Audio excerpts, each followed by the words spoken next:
to everyone who's dialing in to the increasingly exciting Fenix story. This webinar is to cover obviously our recent June quarterly report, as well as recent news flow, which included publishing the Beebyn-W11 Feasibility Study and our decision to restart mining at Shine.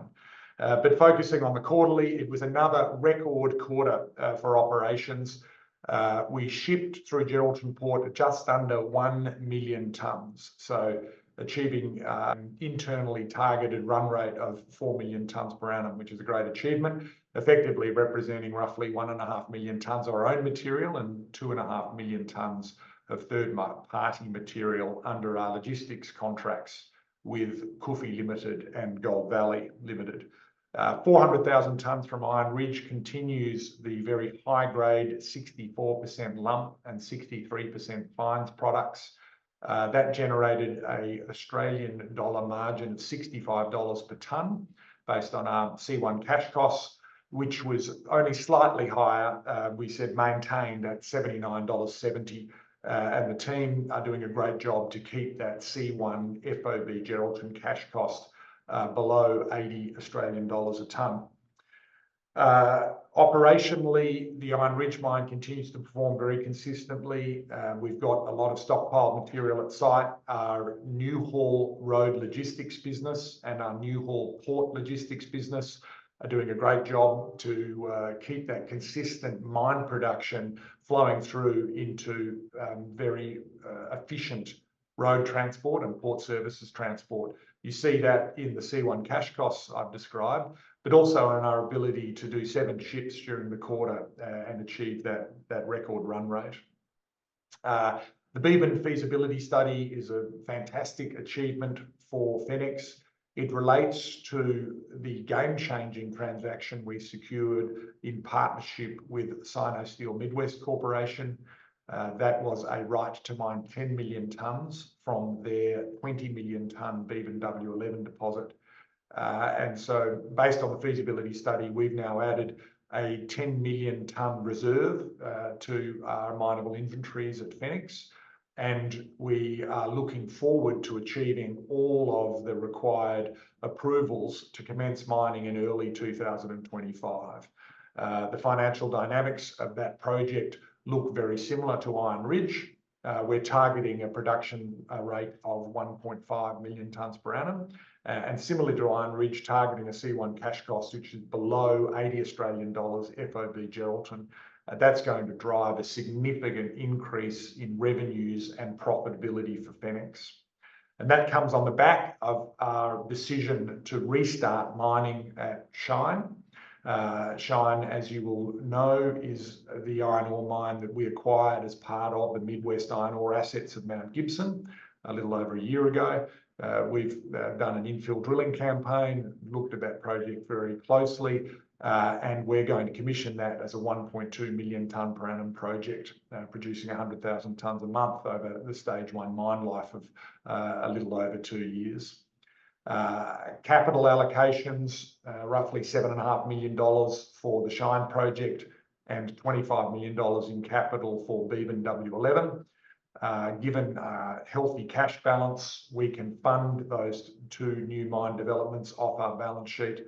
And it outlines a very exciting pathway over the next 6 months to go from a 1.4 to 1.5 million tonne per annum miner in the Midwest to a 4 million tonne per annum miner. And that's a significant uptick in scale that we are confident is going to drive a re-rating of the company. So very exciting times at Fenix. And Danica, I know we've got a lot of questions today.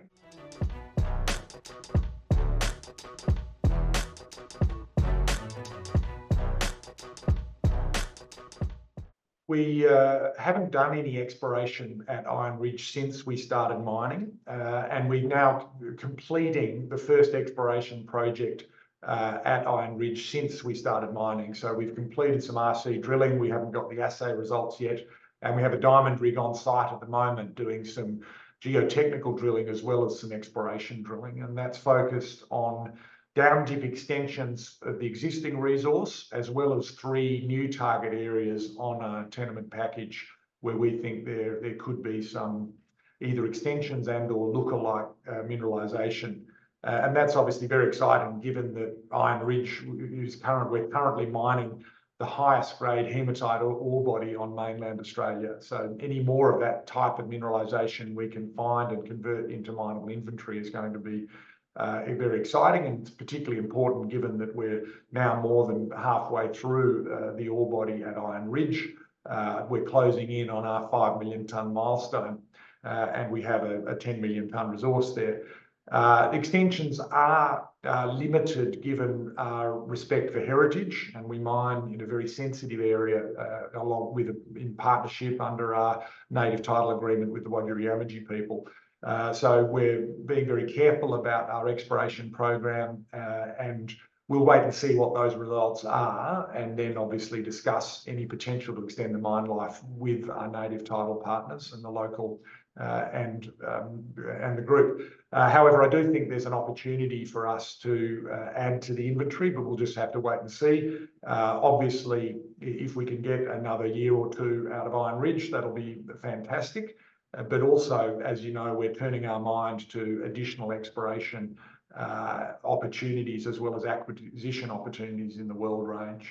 And on that mine life extension, it's worth noting that although obviously our feasibility is based on the 10 million tonnes that we have a right to mine off Sino, the ore body and in fact the mine plan is based on the fact that that deposit is 20 million tonnes, and we're obviously working on a broader and longer term agreement with Sino Steel over the many other projects they have in and around us in the Weld Range. So in summary, lots of opportunities. We will be publishing any interesting results we get from the exploration drilling at Iron Ridge, and we're working very hard on extending our inventories in the region.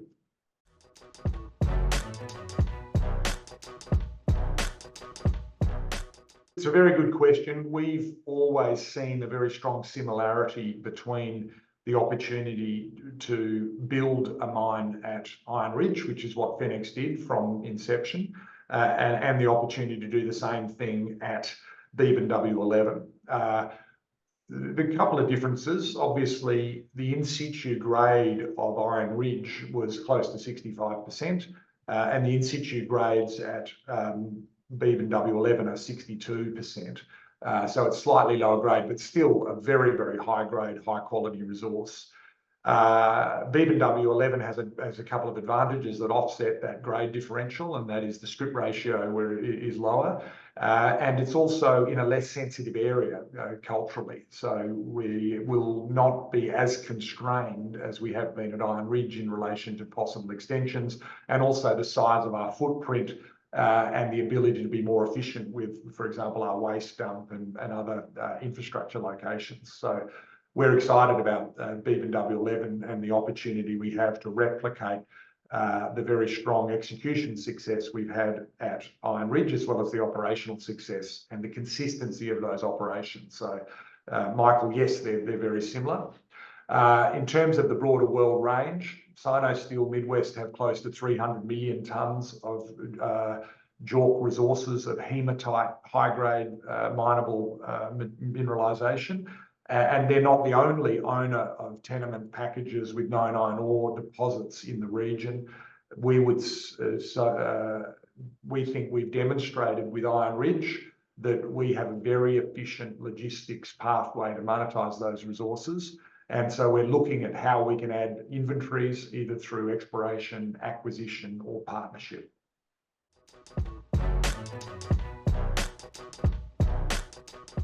We know this material has been market tested. Mount Gibson, when they commissioned the project, sold just more than 300,000 tonnes.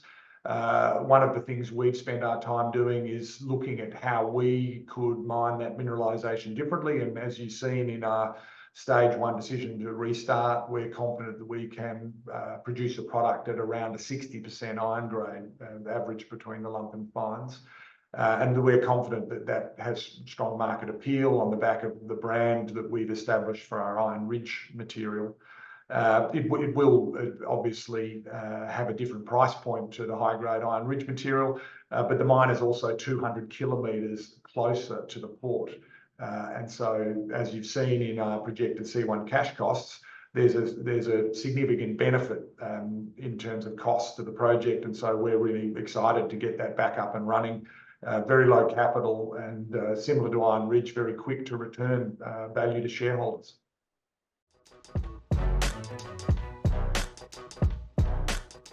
As I mentioned in the intro, yes, we are currently achieving 4 million tonnes.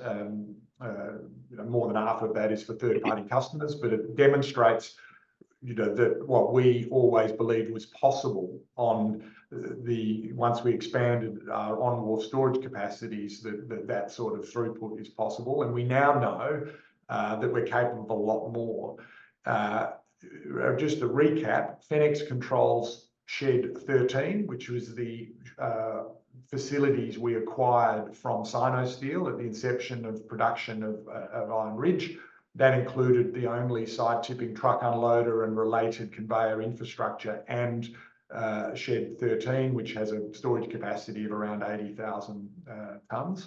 And then with the Mount Gibson acquisition, we added Shed 4 and Shed 5. So collectively, we've now got 440,000 tonnes of storage capacity across 3 very large, important pieces of infrastructure. And we own the connecting infrastructure to both our truck unloader and the Midwest Port Authority rail unloader.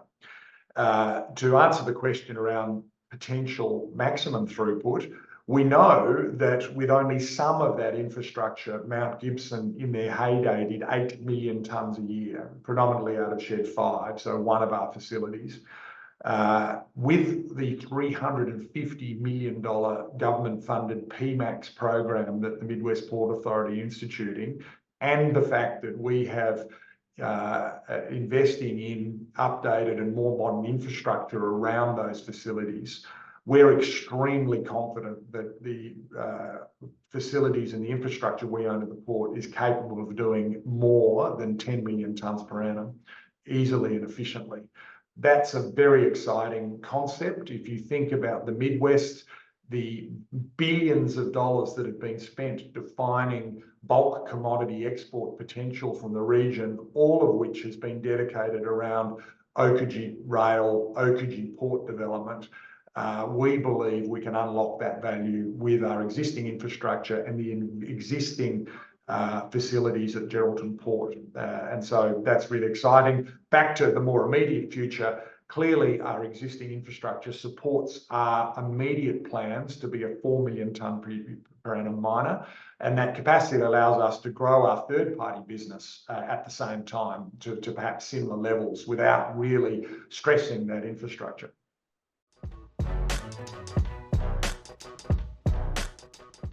Ruvidini is a really exciting development. You saw us spend, roughly $8 million of capital in the June quarter. Almost all of that represents the value of the Ruvidini investments we're making. And anyone out in the Mullewa district will have seen the improvements we're making to the road network. And if you're closer to Ruvidini, you'll see what is a very impressive radial stacker. The justification of that investment by Fenix is the $70 million logistics contract we've signed with Gold Valley, and it is a game changer for that operation, being able to improve the efficiency of their haulage from Wiluna by effectively cutting out the need for their driver rotation to get through the last crowded 100 kilometres between Ruvidini and Geraldton and then return.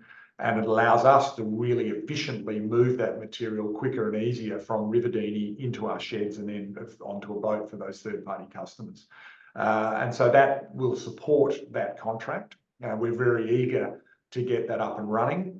We're largely complete on our side of it. We're waiting for ARC to approve the rail crossing that will enable us to commence. And we're working with all of our partners on the risk assessment of that to get it going as soon as we can, because it will be a real game changer for Gold Valley and for Fenix and for all the road users in the Mullewa region and for Geraldton in that matter. It's a real increase in efficiency. Stepping out a bit to our broader business and what I've described about our capacity at the port, Ruvidini is a rail siding. It allows us to look at how and when we would transition material onto rail or augment our production tonnages as they increase with rail delivery into the port. But it's also a far more efficient way of gathering material. If you think about Iron Ridge, we have now demonstrated over a number of years that we haul very efficiently at 4,000 tonnes a day. And you've seen us doing 2 shipments a month, which is consistent with it taking 15 days at 4,000 tonnes a day to build a 60,000 tonne shipment. And so that means over a 15-day period, we're using that shed to store 1 boat. If we haul from the broader Midwest region to Ruvidini and then can bring in tonnes at 8, 10, 15,000 tonnes from Ruvidini to the port, it means that we could build a ship at the wharf in potentially 5 days, not 15, and that effectively triples the production capacity of that infrastructure. So that's just a very simplistic description of how important we see the Ruvidini rail siding for our future ambition. It is hugely efficient for our current operations, particularly our third-party users. It opens up a number of opportunities for us as we look at other operations as to how to make those operations logistically feasible. So, a slogan for Fenix is unlocking value in WA's Midwest. Ruvidini is a wonderful piece of infrastructure when added to our rail sidings, our new haul road logistics capacities, and our new haul port logistics capacities to the business we're building. So stay tuned for how and where we're going to use the value of what we're building there.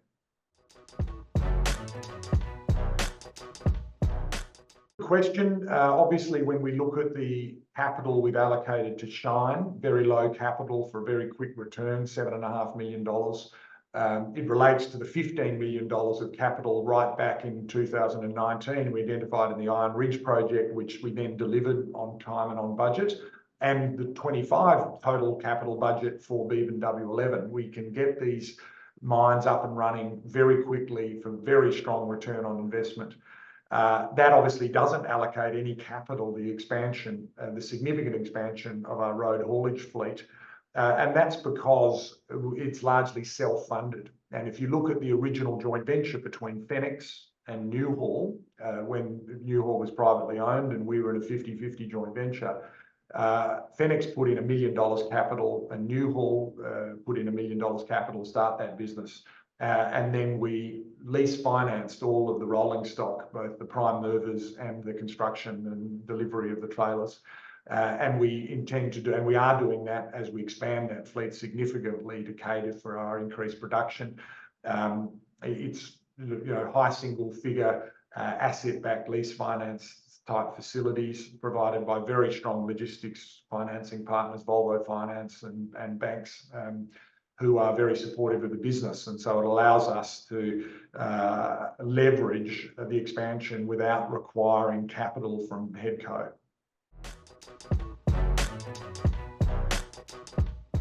The fundamental part of our business, we've spoken about the exciting capacities of the port and what Mount Gibson did in their heyday and what we think we might be able to do in future. One of the strongest enablers of that is our ability to retain a great crew of current drivers and then recruit new drivers into that business. I'm very proud, Craig Mitchell and his team are building a fabulous business and a fabulous team in both our New Haul road logistics business and our New Haul port logistics business. And compared to anyone in the industry, we have an incredibly low regrettable turnover. So we do a lot to retain our drivers, which is number one in an industry where people come in and out of the industry often. We do a lot of training and a lot of recruitment. So for Iron Ridge, we have a fleet of just under 30 prime movers and road trail combinations. And to support that, we have a fleet of around 70 drivers. With the addition of our third-party business and the restart of Shine and the commencement of W11, that fleet will in fact expand to around 70 road trains and trailer combinations. And so our pool of drivers will need to go from 70 to around 200. So if you're in the Geraldton region and you buy the local newspaper, you'll see that twice a week we have a whole back page ad asking for people who are interested for employment. Fenix created more than 200 jobs in the Midwest across our business, and we're certainly going to create a lot more than that over the next 6 to 12 months. And we've started that process both in terms of adding to our fleet and recruiting drivers 6 months ago. And so it's a very programmed and measured performance and a key part of our business. I've answered that in some meetings by saying we'll haul gum nuts if someone's willing to pay us for them, and if China's looking to buy them for $150 a tonne, you'll find us moving them. So the exciting thing about that map in our presentation, which has got more than 100 dots on it representing projects that are in feasibility study, they are bulk commodities that we've identified, and that's not just iron ore, it's manganese, spodumene, garnet, talc, silica sands. There are a number of other logistics opportunities, and I think the way to answer the question is to describe that we're building a business with 3 pillars. We're a mining business, so we look for opportunities, relatively simple, high-value opportunities where we can own and control the commodities that we mine, and Iron Ridge is a great example of that. Shine is another, and now Beebyn-W11. The second pillar of our business is logistics and our road haulage business. And the third pillar of our business is our port logistics business. And we're looking to expand those. And obviously, an example of how we're doing that is the Twin Peaks mine, where we've unlocked value on a third-party mining business. And then on a pure logistics business with the transactions and the services we're providing to Coofee and Gold Valley. The way I describe those 3 pillars is that our road logistics business really has 2 clients, either our Fenix mining business, as from inception, or our Fenix port business, where we're unlocking value in what is a really key critical constraint to most businesses, which is how do we get our product into a boat and into our customers' hands. So the real answer is anyone who is looking for significant port export capacity out of Geraldton, please come and talk to us. And the answer to that question is yes. If we've captured a port logistics customer, we think we are best placed to then do their haulage most efficiency and at the best value to them while driving strong returns to Fenix. And that goes for any material. We've got 3 completely separate on-wharf storage facilities at Geraldton. We have 40 hectares of land at the Nungaloo logistics hub just on the outskirts of Geraldton. We have rail sidings and now an inland port, and all of those can cater for any commodity that we would wish to work with.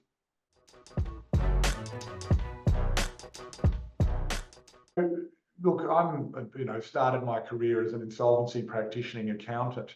But so the first way to answer that question really directly is we're not looking for distressed assets.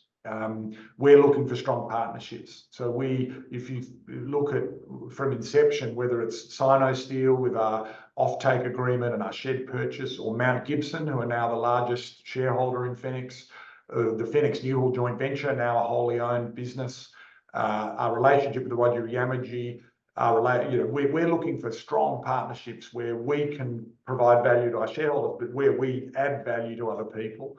And that's also the case with the Athena investment. So 10M was an opportunity for us to unlock value in a stranded deposit. There wasn't a dual resource. There wasn't a mining operation that we could see. And so risk on the mining side was really held by the owners of the deposit, being 10M. Fortunately for us, they produced a really good first shipment.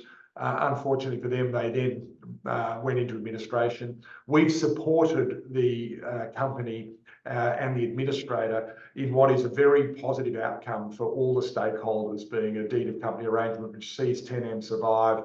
And the answer to the question around upside is it's all upside for Fenix. got a 50-50 profit share. We have a logistics customer. If they can produce ore, then we will again start shipping that ore and we'll make a good return both on the logistics and the profit share. If for whatever reason the company isn't able to produce, then we have the opportunity to acquire the project. But we're confident in the proponent and their ability to get mining back on track, and that'll be more throughput through our port and a good outcome in what we hope to be a positive partnership.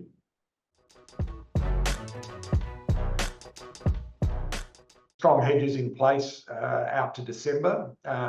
Obviously, our hedging program is opportunistic.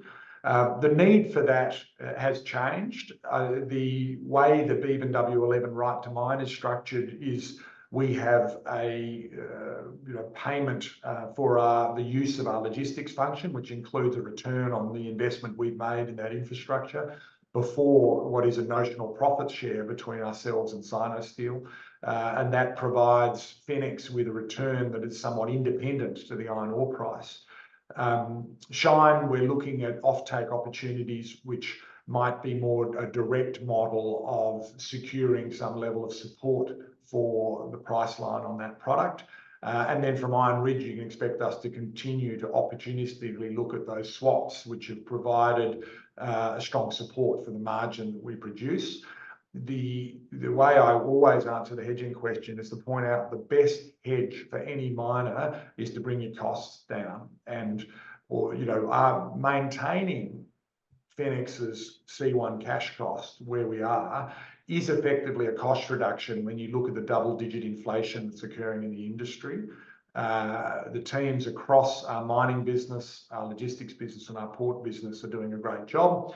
As we increase our volumes and as we bring on new projects, the benefit of scale has the opportunity to flow through in that cost line, and that will potentially provide greater strength in our margin, a more robust business to ride through the cycles of the iron ore price. And all of that will be taken into consideration as we look at the level of hedging and what sort of hedging we will do. But the answer to the question, where it makes sense to hedge, we will. But we're also looking to de-risk our projects through the style of the partnerships we enter into, and most importantly, building a long-term, high-scale, sustainable business.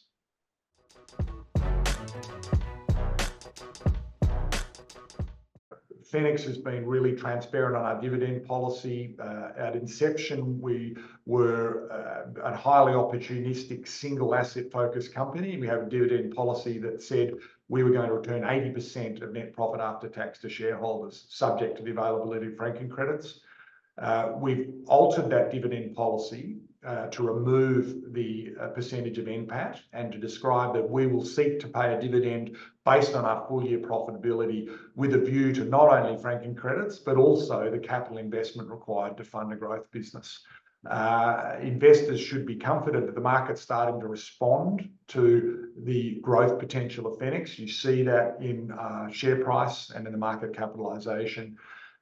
We will make sure that we manage our balance sheet conservatively. We see further opportunities to fund growth, and it's important that we maintain the capacity where we can. If we have a fourth mine and a fifth mine in line, we want to be able to fund those developments and fund growth, as you're seeing at Ruvidini and Shine and Beebyn-W11. So the answer to that question is we are committed to the dividend policy as it currently reads. It's very straightforward. The board, once we've got the full year financial results, will sit down and look at the availability to pay a dividend based on our profitability and based on the capital requirements of the company. But I will say that we recognise the enthusiasm from shareholders for the company to be disciplined about returning value. It's something that isn't done consistently enough across the industry. Fenix remains a highly profitable company. And the other point I'd make to shareholders is that the board are all shareholders ourselves, significant holders of stock. And so we will seek to make the best decision to drive value for shareholders based on that policy. And if you're looking for a more definitive answer, then you'll have to wait till the board meets because we haven't yet made a decision.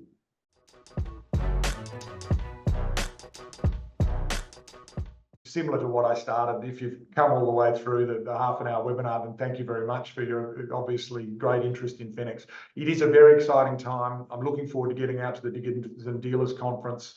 And we're really turning the corner for the next stage of development of Fenix. We're going from 1 mine to 3 in the next 6 months. We're building a great team across our Fenix mining business, our new haul logistics businesses. And stay tuned for more from Fenix. The Midwest is a fascinating and high value area, and we expect and are motivated to build a really big company.